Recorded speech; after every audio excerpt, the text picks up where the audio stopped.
Welcome to Saisha Spectrum. In today's lecture, we are going to see about a select statement in SAP ABAP. So, what is a select statement? Basically, a select statement it is a command which is used to retrieve the data from a database table, and they are used to fetch the fields from one or more than one tables. And the basic syntax for select statement is select select from fields. So these fields are a specific column. So to mention a specific column name here in the fields from in the table, mention the table name into here the work area, means like in which table we want to fetch the data, where, and give the condition. So this is an optional one where, for example, we have mentioned here MATNR. This is a table field from which 1001 data is going to be fetched. So let us see an example. To fetch all the data, the syntax we use is select.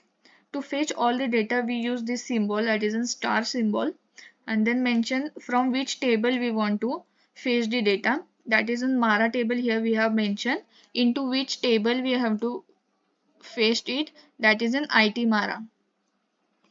This is basically an user defined table. So this will fetch all the fields from a Mara table into an internal table, that is an IT Mara table. So this condition is used for an fetching all the data.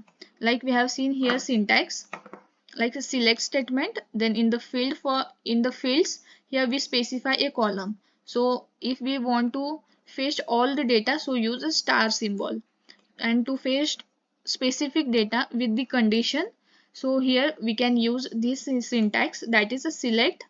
This MATNR and MAKT are basically, MATNR is a material number and MAKTX is a description from the Mara table. So we are going to take these both the fields from the Mara tables into, we are going to fetch it into an IT materials, where provided a condition like MATNR equals to FERT, where this is a material type which is an finished good. FERT is in finished good. So this is all everything about an select statement in SAP ABAP. So in the next lecture, we are going to see about an CDS view in SAP ABAP. So make sure you like and subscribe the channel and stay tuned for the next video. Thanks for watching.